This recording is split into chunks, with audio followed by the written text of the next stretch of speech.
Welcome into 5 Wide Fantasy. Today's video, we're looking at Week 5, the running back position, looking at my top 30 running backs for Week 5. Again, we'll go through each and every player here, make decisions on whether or not you should be starting these guys this week. If you guys enjoyed the video, be sure to drop a like, subscribe to the channel if you enjoyed, comment down below with any start or sit decisions. Happy to help as much as I can.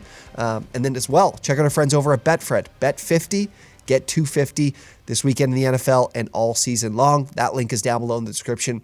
If you guys are betting on sports, definitely go check them out. Again, link down below. All right, let's get to the top 6 on the week. We'll run through these top 12 pretty quickly. These are guys, no doubters, absolutely need to start this week. At number 1, Saquon Barkley, the RB1 on the season. He's going up against the Packers, who have the 30th ranked run defense so far this season. So a great matchup for him against the Packers defense that really just hasn't figured it out defending the run, even with the additions in the draft. So anytime you got a back going up against Green Bay, you should feel like you're in a good spot. Derrick Henry in at 2. Look, this guy is the entirety of this Titans offense. His volume is there from a rushing perspective, and then he's even getting some great work in the receiving game, which is a nice boost lately. So definitely keep him rolling against a Commanders defense that has given up a lot of points this season. Nick Chubb in at 3, going against the Chargers. The Chargers have been able to kind of keep things somewhat under wraps in terms of how good or how bad they've been against the run compared to last season when they were the worst in the league. They're now sitting about 20th in run defense from PFF, but the open field yards, which is a stat of where you take running attempts that go for 10 plus yards, they are worse than the NFL. They are giving up far too many explosive rushes. So both backs in Cleveland will get to Kareem Hunt, but Nick Chubb is in at 3 for that very reason. At 4, Dalvin Cook, a good matchup here. I know, I've talked about this guy before the season as someone I wanted to avoid. He struggled so far, hasn't really found the end zone. I do have a lot of confidence in him this week against Chicago. The Bears, the 27th ranked run defense from PFF. This is a good matchup for him. Someone that can get on the right track this week. At 5, Austin Eckler. Cleveland has the worst run defense grade in the NFL. I love their secondary, but their run defense hasn't been anywhere as good. We'll see what happens with Myles Garrett. Jadeveon Clowney's been missing time as well. But this is a matchup for Eckler where we know his receiving upside, potentially another chance to be more efficient on the ground for him too. McCaffrey in at 6. This is probably the farthest I've had McCaffrey down the list. Biggest reason for that is the Niners, but we finally saw last week some really high volume that we're used to for McCaffrey in the receiving game. Almost 100 yards through the air. So hopefully that continues and that will help him in a tough matchup against San Francisco. But regardless, this guy's consistently a top 6 option. At 7, Joe Mixon.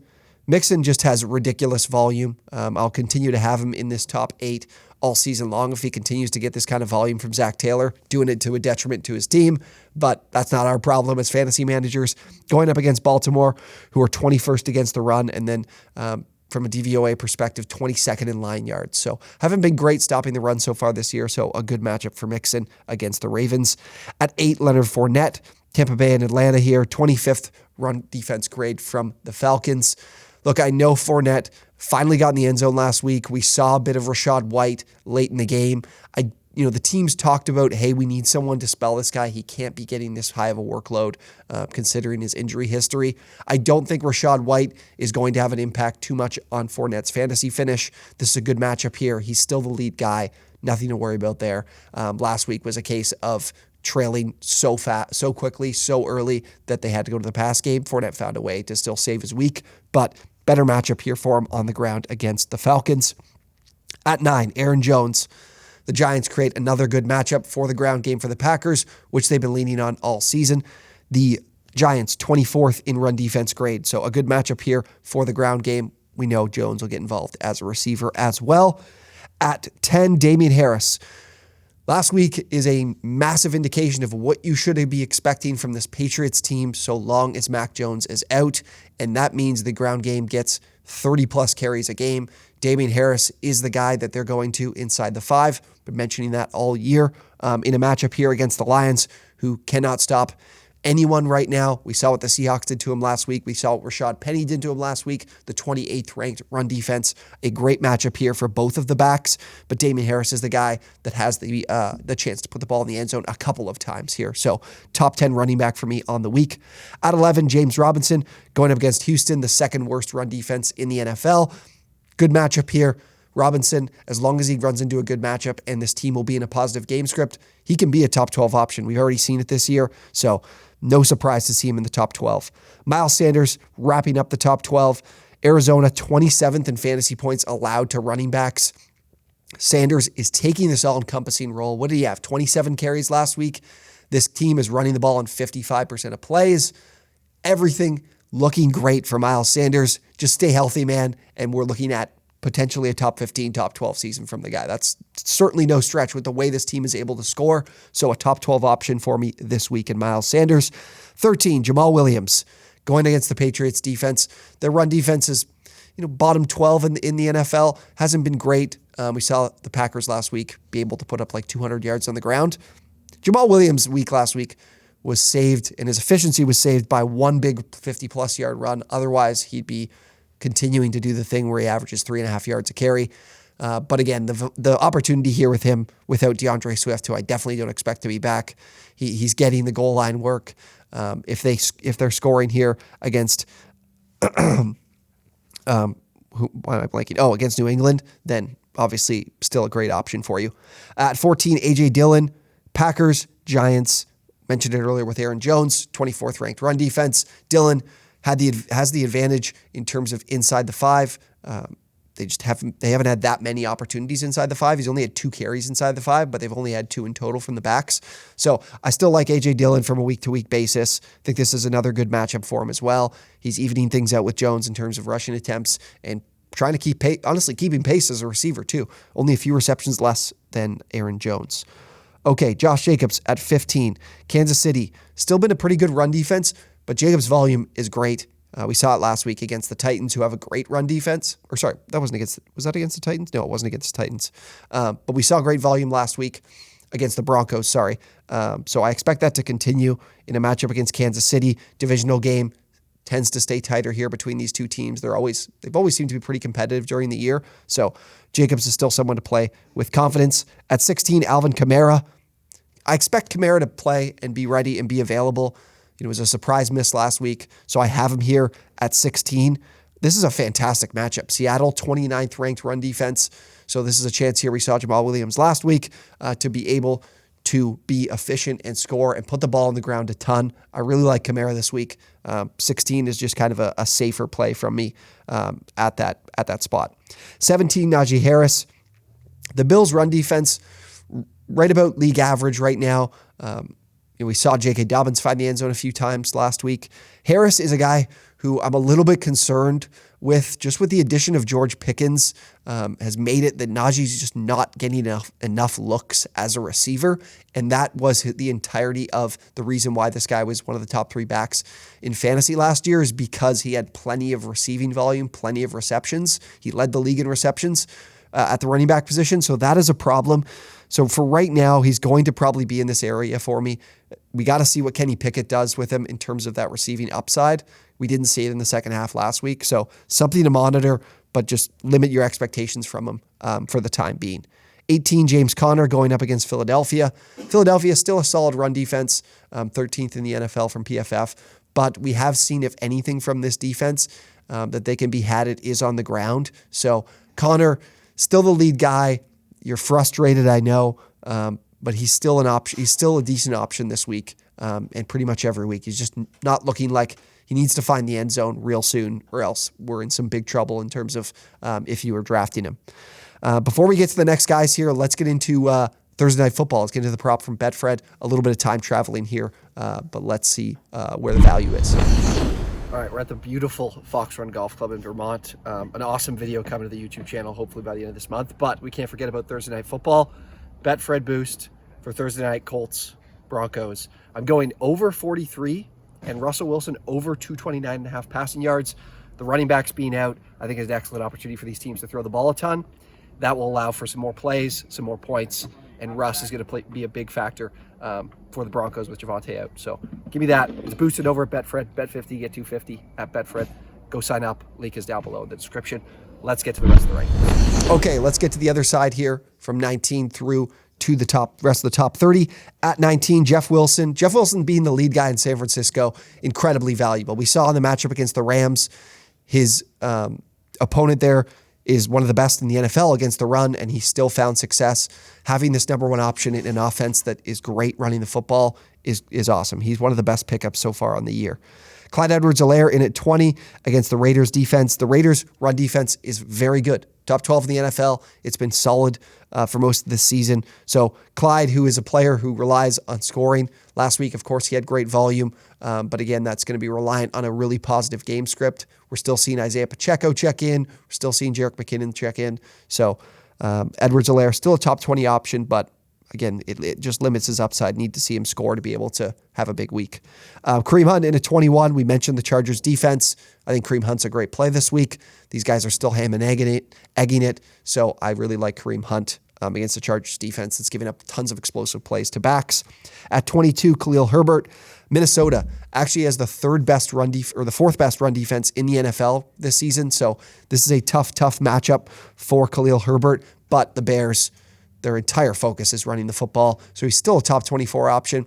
David Montgomery didn't practice at all last week. So, I'm on the fence as to whether or not he'll play. This is with the expectation that Montgomery isn't available. Just with it being early in the week, that's how I'm going here. But a tough matchup, but with his volume, still someone you can play. 23, Ramondre Stevenson going up against the Lions. We mentioned it with Damian Harris. These guys are splitting carries. Ramondre Stevenson's got that third down roll, that 2-minute the 2-minute drill roll. So the receiving option there as well is a nice pairing with the rushing volume he should get this week. So definitely a guy I'm looking to start. At 24, Cam Akers. Dallas presents a great option for the Rams running the football. Dallas is graded as the 26th run defense in the NFL. They have a great pass rush, so this team can lean on the ground game to mitigate this team kind of from just settling in and getting after the passer. Akers and Henderson, of course, have been splitting the work. I think Akers came out in terms of in the second half against the Niners on Monday, really due in part to he just wasn't efficient. Didn't look good last night or the other night. So I think they went away from him, but I think they're more than willing to go back to him to start this next matchup. And this is a good one for him. So still have him as a guy that'll split some time, but a top 24 option on the week. Dobbins in at 25 going up against Cincinnati. Cincinnati's got a really good run defense. I know Dobbins looks to have that number one role. Justice Hill was hurt, so I don't think Hill will be back. That was a problem just with the splits last week. If Hill was still there and still playing, and my expectation was he's playing, he might be even lower here. Dobbins obviously completely saved by being able to get in the end zone a couple times. This is a tough matchup. You can still play him, but I am a little worried just with volume and efficiency. Then we move to 26 with Damian Pierce. Jacksonville, the fourth best run defense grade in the NFL. It's time to take the Jags for real. The Jags defense is very good. I think this is a tough matchup for Pierce. We saw some reception upside, which was good, but Burkhead's still around. So if he's not continuing to get that role in the passing game, then in this matchup against the Jags, I think it's a very tough one. I would definitely find a way to sit him this week. Antonio Gibson in at 27. The Titans, the sixth best run defense in the NFL. We're looking at a tough matchup for Gibson and a team that does want to throw the ball. And, he's competing with J.D. McKissick, who's got plenty of receptions on the year, competing with Curtis Samuel around the line of scrimmage. This is a tough matchup. I think it's someone you can play, but I'm a little bit skeptical to do so, especially if Brian Robinson is back this week like they expect. So that's a problem for Antonio Gibson. At 28, Devin Singletary. The Steelers have surprisingly actually been pretty good against the run so far this year, top 10 in the NFL. So this is a bit of a tougher matchup, but Singletary's receiving upside is really coming to life here, especially with Isaiah McKenzie potentially being out as well in this game and Gabriel Davis kind of playing through injury. They've been using him a lot in the receiving game, so this is an opportunity here for Singletary to still reach 15, 16 touches, hopefully expected to be in a positive game script against a pretty bad Steelers team. So if they put the ball on the ground, Singletary could have the chance to score. But again, this is a matchup or a guy here who's still getting a few touches for Zach Moss, getting a few touches for James Cook, Josh Allen stealing the work inside the red zone and potentially running the ball in and taking those scores away from him. So not a high upside option for me on the week. 29, Raheem Mostert. He is the number one back in my mind in Miami right now. That I've got to see it change to be able to play Chase Edmonds, but it looks like Mostert's the number one option, even though Edmonds has been getting some of the goal line work. But the Jets have actually been quite good against the run, 8th in the NFL. So this is a tough matchup, and it's just hard to make a decision between these two to play one of these two guys. Mostert would be the one I'd lean to if you need to play him. It is a game where with Teddy Bridgewater at QB, this game could be a little bit more competitive than people think. So Mostert's someone you can play, but I would be in a tough spot to do so. At 30, Rashad Penny going up against New Orleans defense. We know New Orleans as a great run defense in the NFL, 10th in the NFL. This is a tough matchup for Penny. I know Penny had a big game last week. You can play him if you need to, but I would probably lean against it if I can, if you've got some guys that I've already mentioned.